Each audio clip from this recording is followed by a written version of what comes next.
Bismillahirrahmanirrahim. Assalamualaikum warahmatullahi wabarakatuh. Perkenalkan, nama saya Duratul Aulia dengan nomor induk mahasiswa yaitu 86021092. Nah, di sini saya akan melakukan praktikum tentang telinga yaitu pada struktur dan fungsi telinga. Nah, praktikum ini merupakan salah satu tugas dari mata kuliah praktikum IPA di SD yang diampu oleh Bapak Retno Widianto MPD. Tujuan dari praktikum ini yaitu untuk mengetahui bagian-bagian yang menyusun telinga beserta dengan fungsinya. Alat dan bahan yang kita gunakan dalam praktikum ini yaitu yang pertama itu ada gambar struktur alat pendengaran manusia, yang kedua ada lembar pengamatan, dan yang ketiga itu ada alat tulis. Bentuk lengkungan pada daun telinga itu membantu untuk mengarahkan suara masuk ke telinga hingga suara dapat terdengar lebih jelas.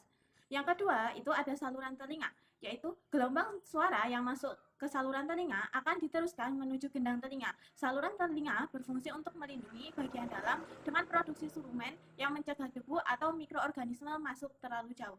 Nah, yang ketiga, gendang telinga. Gendang telinga ini bergetar ketika menerima gelombang suara. Getaran ini menjadi sinyal mekanik yang kemudian diteruskan ke tulang pendengaran. Struktur kedua yaitu ada telinga tengah, di mana di dalam telinga tengah ini meliputi yang pertama ada tulang pendengaran yang terdiri dari malleus atau tulang martil, incus atau tulang landasan, dan stapes atau tulang sanggurdi yang berfungsi untuk memperkuat getaran dan gelombang sebelum diteruskan ke tingkap oval.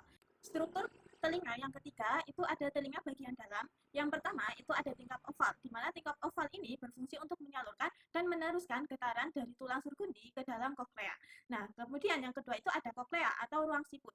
Nah, bentuk koklea yang seperti spiral, di dalamnya itu terdapat cairan dan terdapat selambut yang peka terhadap getaran. Fungsinya itu untuk mengubah getaran mekanik menjadi impuls listrik dan memisahkan suara berdasarkan frekuensi dengan rincian yaitu di mana di ujung koklea yang dekat dengan tingkap oval akan mendeteksi suara yang tinggi, sedangkan di bagian dalam koklea yang terdapat di ujung apex itu akan mendeteksi frekuensi yang rendah.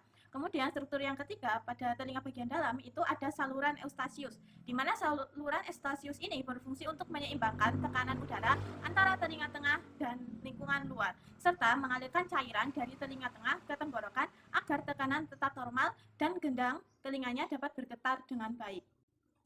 Itu merupakan struktur-struktur yang ada di telinga pada manusia. Untuk praktikum yang kedua yaitu tentang mekanisme transmisi pendengaran. Nah, tujuan dari praktikum ini yaitu untuk menjelaskan peristiwa yang terjadi pada bagian telinga yang dilalui oleh getaran suara dari suatu sumber suara. Alat dan bahan yang akan kita gunakan dalam praktikum ini yaitu yang pertama itu ada gambar transmisi pendengaran, yang kedua lembar pengamatan, dan yang ketiga ada alat tulis. Transmisi pendengaran pada manusia itu meliputi yang pertama itu ada gendang pendengaran, yang kedua ada tulang-tulang pendengaran, yang ketiga itu ada jendela oval, kemudian yang keempat itu ada koklea, dan yang kelima itu ujung saraf sensori. Nah, yang pertama itu tadi ada gendang pendengaran. Gendang pendengaran atau gendang telinga ini merupakan selaput tipis yang berada di akhir saluran telinga yang berfungsi menangkap gelombang suara yang masuk dan mengubahnya menjadi getaran mekanik. Nah, getaran ini menjadi langkah awal proses pendengaran. Yang kedua, ada tulang-tulang pendengaran atau osikles.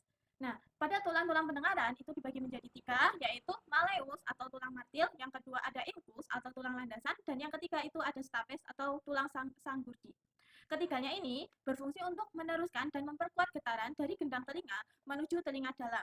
Nah, tulang ini bekerja seperti sistem tuas kecil yang meningkatkan tekanan suara pada telinga. Kemudian yang ketiga itu ada jendela oval.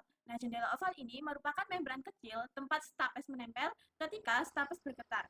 Jendela oval mendorong cairan ke dalam koklea. Bagian ini menjadi pintu masuk getaran ke telinga bagian dalam.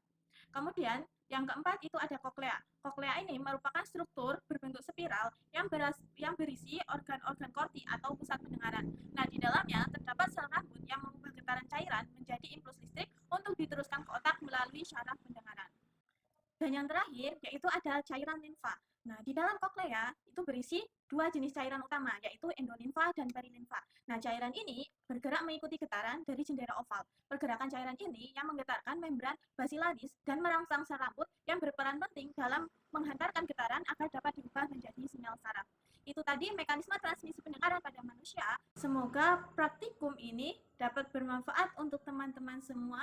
Dan saya akhiri, wassalamualaikum warahmatullahi wabarakatuh.